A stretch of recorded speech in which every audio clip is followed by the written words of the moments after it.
So let us move on to the AFC, where we're currently in the third round. There is a fourth round where the third place teams will meet each other, and the winner will go on to the Interconfederation playoff to meet a team from CONMEBOL, the fifth place team from CONMEBOL.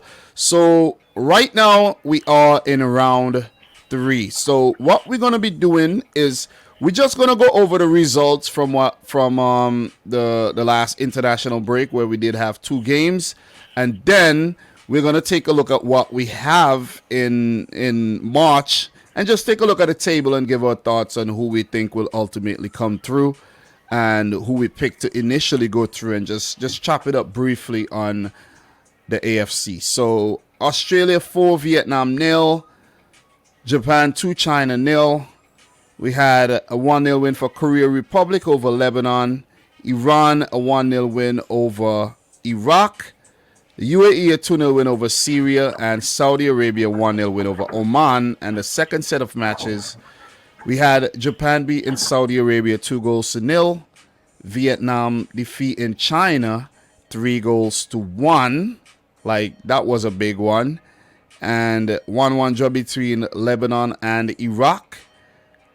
South Korea defeated Syria 2-0.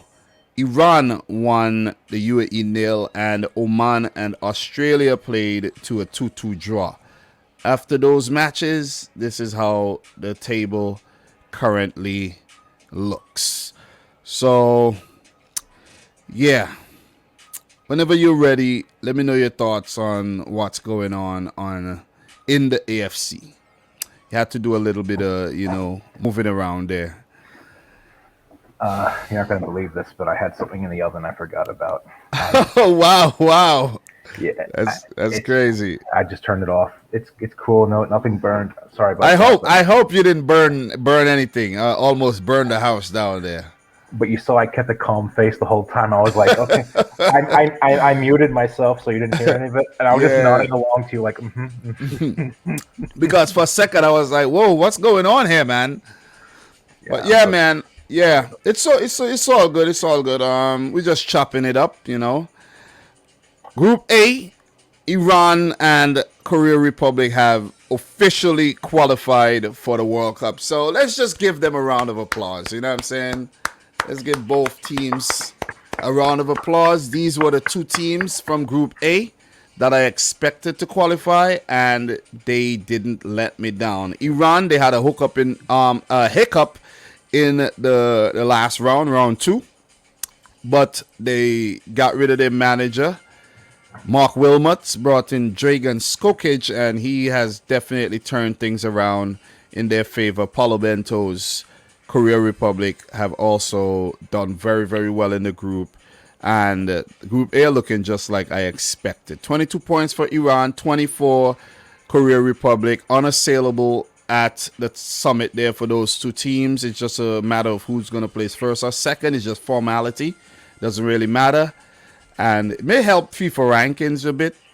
And it's down to the other teams where the UAE, Lebanon, and Iraq are still fighting for that third place spot. Syria, with 2 matches left, they are officially eliminated from World Cup qualifiers. That's really sad because they did so well last time around, but I don't know what happened this time, man. They just took a shadow off that team from 2018. So what are your thoughts on Group A before we move on to Group B? Because not much more to really chat about in terms of Group A. Group B is where the conversation is at right now. So talk to me about Group A here. Anything you want to any results or anything you want to talk about in particular here? The way the top 2 has shaped up is not surprising. However, I am a little disappointed that the Arab teams in this group have really shown how far behind they are in quality behind Iran and South Korea, where they're really vying it against each other to fight for that third place spot, and how so comfortably Iran and South Korea top this group. Congrats to both Iran and South Korea. This is actually South Korea officially their 10th consecutive time qualifying for the World Cup, dating back to 86. Crazy. 11 total, 10 in a row, which is the epitome of consistency. Definitely. And, you know, you mentioned like the FIFA rankings and such. The way it's shaping up now, there's a decent chance one or both of these teams will be in pot three for the draw, which would be an improvement from where I believe they were back in 2018. Uh, I think as far as Iran and South Korea go and their upcoming World Cup, well, maybe one or both of these teams can make some noise and get out of the group stages this time, and possibly go somewhere. And as for the other teams in this group, Syria, like you said, very disappointing. They've fallen off by the wayside. Ever since the last Asian Cup, they've really disappointed. Yeah. And it's really just going to be a race between the Emirates, the Lebanese, and the Iraqis for that third spot. So for Lebanon, they kind of got very, very lucky in getting through because of the whole North Korea situation, and they squeezed in because they had better results, and they're still in with a shout. So what we're gonna do briefly is just discuss who could possibly get third before we go on to Group B. Let us take a look at the next fixtures here. So for Lebanon, they have Syria, I think, and that's a home game for Lebanon.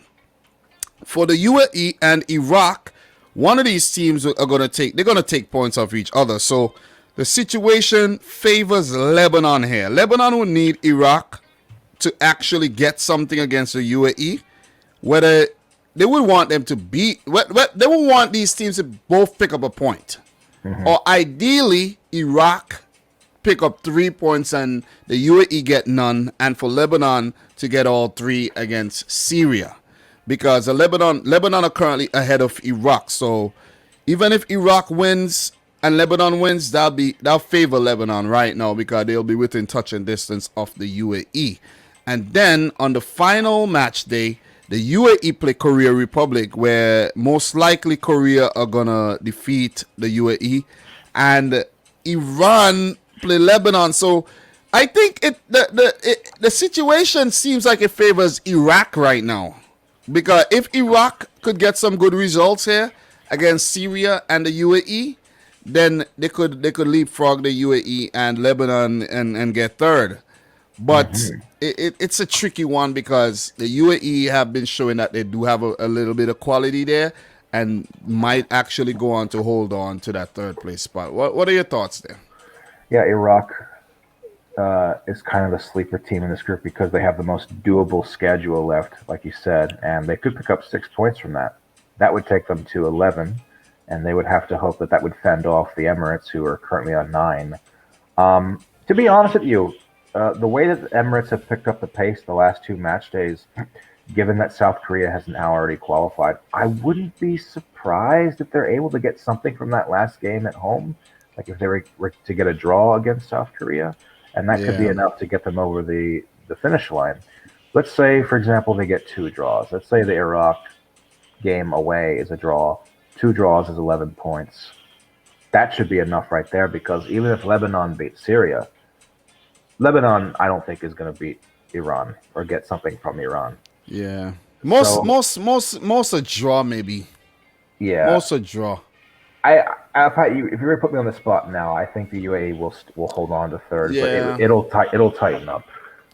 I hope there's a twist to just give us something exciting in Asia, you know what I mean, especially in Group A. But ultimately, I think the UAE will hold on, and for Lebanon, they could continue working towards 2026, where there's more spots available, and the chances of qualifying for their first ever World Cup would be a lot greater. The crazy thing about this group is only Syria and Lebanon are yet to ever qualify for the World Cup, where the UAE have qualified for 1, Iraq for 1, South Korea for 11, and Iran maybe for about 5 or so. So things went as expected in Group A. So we won't stay too much longer on Group A. Congrats to both Iran and South Korea. They await the 2 direct teams from Group B, and we don't know who those teams are going to be yet, because all Saudi Arabia, Japan, and Australia are in with a shout, whilst for Oman, China's People Republic, and Vietnam, they have all been eliminated from World Cup qualifiers. No chance that any of these teams can get third anymore. Maximum points for Oman is 14, but they may have actually spoiled Australia's chances of qualifying directly here. Oh yeah. So yeah. So just to discuss that game, man. Australia really blew it. They really blew it in that game, man. Especially that penalty where the defender wasn't even aware that the player was, coming up on him and just took out a leg and fouled him. So Australia were really sloppy in the game. I think they did well enough to come back with that second goal to go ahead, but give up the lead. So they love to do it the hard way, and I think it's going to be the hard way once again because the matches coming up in March, they play both Saudi Arabia and Japan, don't they? Yes, they do. They host Japan and then they go away to Saudi Arabia. Yeah, no way this Australian team are picking up 6 points against these teams. They can get 3 from Saudi Arabia because Saudi Arabia look really, they look off the pace in their last 2 games, and there is a chance there, but still, with the fact that they have to play, Australia. Australia have to play Japan and Saudi Arabia. It's going to be tough. It is going to be tough. So, before we do talk about these 3, what are your thoughts on the bottom 3 teams in Oman, China, and Vietnam? I think China and Vietnam were always going to be out of their depth, and their chances were always lowly in this group. Vietnam, as we know, they just got battered. But very much so, credit to them. They beat China in the last match day. I think they got their first victory, and in the process, they took China underwater with them and officially eliminated them, which I'm sure they love.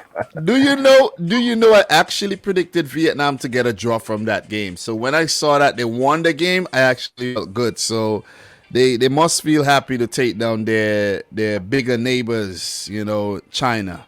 And we know these 2 countries have a lot of history. And Oman, they played the role that one would just about expect. They didn't really challenge for a top 3 spot. They kind of teased it in the beginning with that first match day win over Japan, but we knew that their role was going to be, for the most part, playing spoiler to somebody in this group, like a banana peel. And they tripped up the Aussies big time there. They definitely tripped up the Japanese too because, Japan with 2 losses there, one of them coming to the hands of Oman. So, it's been a tricky World Cup qualifying campaign for Japan this time around, where Moriyasu's journey have not been very, very smooth at all. But Oman definitely helped Japan in the last round, where I thought that Australia were gonna. I thought Australia were gonna pick up 6 points. In the last international break, they only got 4 points. So 6 points would have did them well. They would have actually went up to 17, and it would have been a lot of pressure on Saudi Arabia and Japan, seeing that they both have to play Australia. So, yeah. You know what's interesting about Australia? They screwed up so hard because they're the only team in this group, I believe, to have played China and Vietnam. They've played, and Oman. They've played all 3 of the lower teams twice already, and they're still in 3rd place in this group. And I looked at the, like the permutations of the upcoming schedule and everything. They could win both of those games against Japan and the Saudis and still finish 3rd. Yeah, which is crazy. Still finish 3rd because if they get 21 points, which is the most they can get, Japan puts a beating on Vietnam. They can finish above them on goal difference still, and then Saudi Arabia, they have a game against China in hand, and they just screwed up really badly.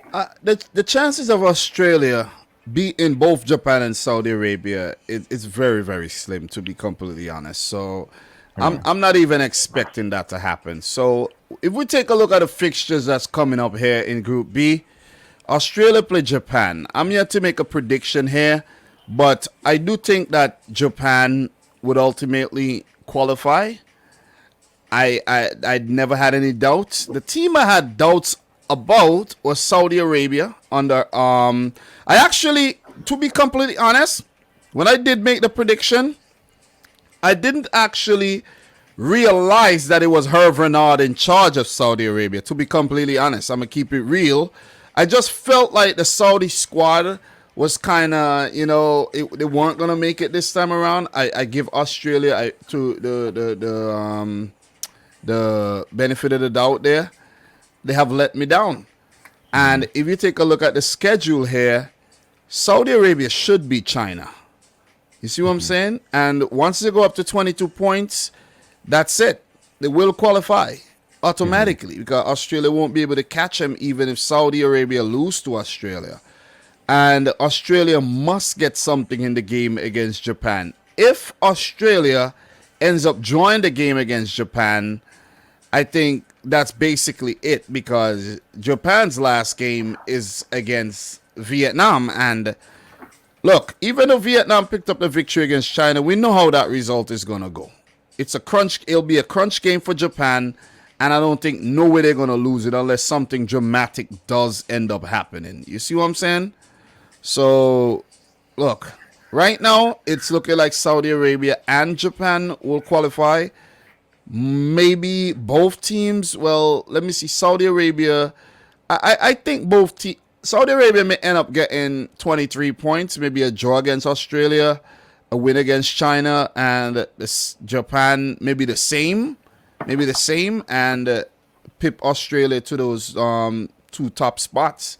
And the Aussies will have to take on the UAE most likely in the fourth round, which is going to be very, very tough as well. Those fourth round games are one-off matches.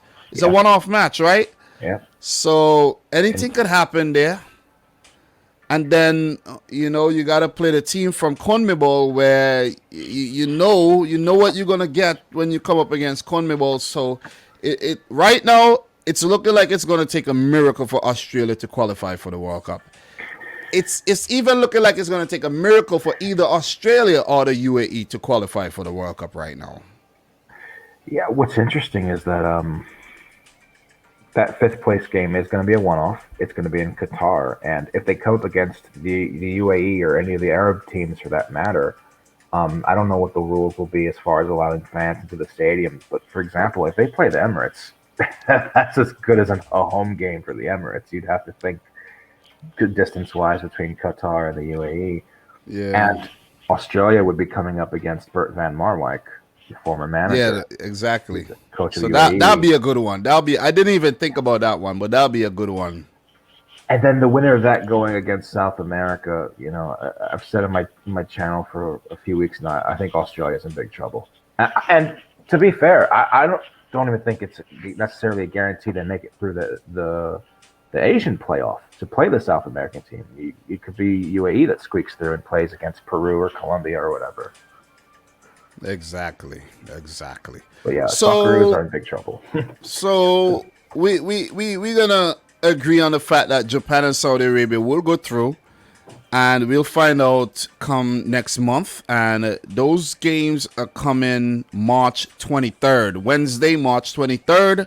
And we're going to find out, who's going to get closer or even clinch a place to the Qatar World Cup later on this year. As for the other teams, China, Vietnam, Oman, these teams are going to look forward to the Asian Cup and 2026 World Cup. And for Australia, as we mentioned, they're in deep trouble. But there could be a situation, there is still a possibility where Japan lose both the games and Australia leapfrog Japan. Saudi Arabia, they lose against Australia and lose the other game against China. And Australia qualify directly. There's a situation like that. And Saudi Arabia could miss out if Japan beats Vietnam. Who knows? You know what I'm saying? So it's still a lot of permutations that could happen in Group B. What, most likely situation here is for Saudi Arabia, Japan to qualify, Australia to go into the fourth round. So we spent quite a bit of time there, about 20 minutes on Asia, and I think that's very fair. Do you have any closing thoughts on Asia before we do move on to the next confederation? I love World Cup qualifiers, Dom. I just wish Asia was a little bit less predictable. Yeah. It feels like every cycle it's more or less the same sides that make it, but still love Asia though. Yeah, 2026 will be fun to talk about, seeing that we'll have more teams, and sometime in the near future, What we'll do is we'll have a chat about 2026 and who could possibly make it. I think that'll be a fun chat, looking into the future there.